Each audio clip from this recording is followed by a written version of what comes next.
আসসালামু আলাইকুম।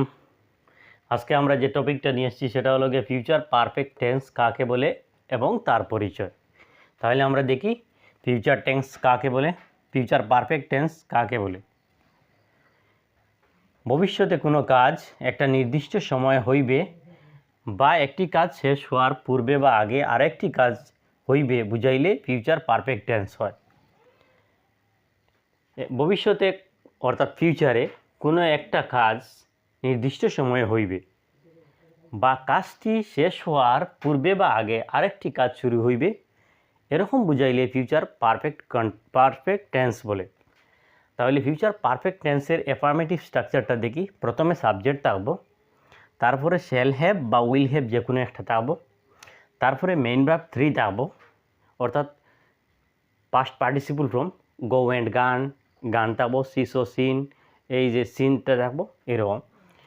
তারপরে অবজেক্ট থাকবে, তারপরে আদার্স থাকবে। আমরা এক্সাম্পলগুলো দেখলে আমরা বুঝতে পারবো। আমি কাজটি করব বিকেল 5টার সময়। এখানে আমি কাজটি করব, এটা ফিউচারের কথা বোঝার। বিকেল 5টার সময় আমি কাজটি করব, কোনো এক সময় 4টার সময়, বিকেল 4টার সময় আমি কাজটি করব। I shall have done the work by 4 PM। এখানে আইটা subject I, auxiliary verb shall have, আইর সাথে শ্যাল হ্যাভ বসে। মেইন ভার্ব ডু থেকে ডু ডিড ডান মানে ভার্ব 3 এসে, অবজেক্ট হলে গিয়ে দ্য ওয়ার্ক অ্যান্ড আদার্স হলে গিয়া বাই 4 PM।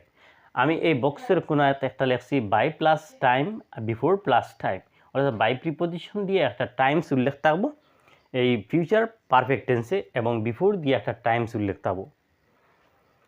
তাহলে আমরা এটা দেখলাম। 2 নম্বরটা দেখি। স্কুলটি খোলার পূর্বে আমি বইটি লিখিব। আমার লেখা কাজটি আগে হইবে।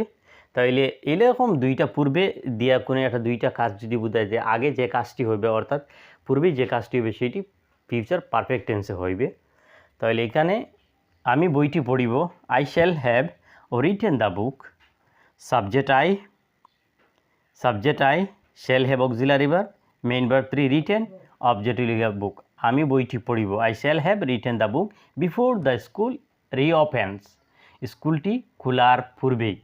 The school subject, reopens main verb 1 third person singular number, the school থাকার জন্য ওপেন্সের সাথে রিওপেনের সাথে এস লাগছে। তাহলে দেখলাম বিফোরে পরে যে সেন্টেন্সটা ক্লোজ যেটা আছে এটা হইল গিয়া সিম্পল ফিউচার, সিম্পল প্রেজেন্ট অথবা প্রেজেন্ট ইনডিফিনিট, আর এই সাইড হইল গিয়ে past perfect, future perfect tense. তাহলে আমরা সেকেন্ডটা দেখি। তোমরা আসার আগেই বা পূর্বেই আমি চলিয়া যাইব। আমি চলিয়া যাইব এই কাজটা আগে, তাহলে ওটা পাস্ট ফিউচার পারফেক্টে নিতে হইবে।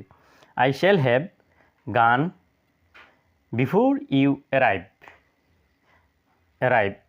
তাহলে subject I, shall have will have থাকি শ্যাল হ্যাভ অক্সিলারি ভার্ব আইছে, গো অ্যান্ড গান ভার্ব 3 আইছে, তারপরে অবজেক্ট। এই অবজেক্ট এখানে আমি কোন জায়গায় চলিয়া যাইব এই কথাটা উল্লেখ করছে না, সেই জন্য এখানে অবজেক্ট নাই। বিফোর পূর্বেই, ইউ অ্যারাইভ তোমরা আসার আগেই, বিফোর ইউ অ্যারাইভ তোমরা আসার আগেই, প্রেজেন্ট ফর্ম এইটা আইছে, সাবজেক্ট অক্সিলারি ভার্ব নাই, মেইন ভার্ব ওয়ান্স। তাহলে 3 নম্বরটা দেখি। সূর্য অস্ত যাওয়ার পূর্বেই আমি আসিব। আমার আসাটা আগে, তাহলে I shall have come. Subject I, auxiliary verb shall have will have থেকে একটা আছে, তারপরে মেইন ভার্ব 3 কাম।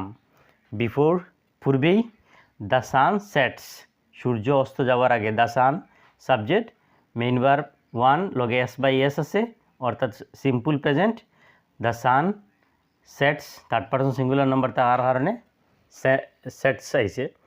তাহলে আমরা দেখলাম যে ফিউচার পারফেক্ট টেন্স কোনো একটা কাজ একটা নির্দিষ্ট সময় হইবে, একটা নির্দিষ্ট সময় হয়েছে, এবং কাজটি শেষ হওয়ার আগে আরও একটি কাজ হইবে, এরকম আমরা দেখছি।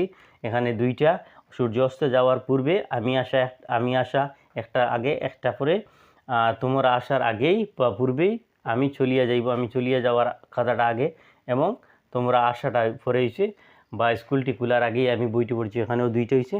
তো দেখা যায় ফিউচার পারফেক্ট টেন্সে যদি দুইটা কাজ থাকে তাহলে যে কাজটা আগে হয় সেটা হলো ফিউচার পারফেক্ট টেন্সে লিখতে হবে, এবং পরের যে কাজটা হয় সেই কাজটা প্রেজেন্ট ইনডিফিনিট অর্থাৎ সিম্পল প্রেজেন্ট ফর্মে আমরা লিখতে হয়।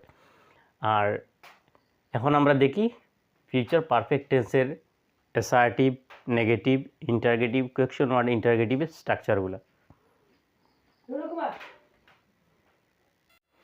তাহলে আমরা দেখি ফিউচার পারফেক্ট টেন্সের স্ট্রাকচারগুলো। অ্যাফার্মেটিভ স্ট্রাকচারটা থাকবো, সাবজেক্ট থাকবে, শ্যাল হ্যাভ বা উইল হ্যাভ যে কোনো একটা থাকবে, এরপরে মেইন ভার্ব 3 থাকবে, তারপরে অবজেক্ট, তারপরে আদার্স, তারপরে আফটার ফুল স্টপ।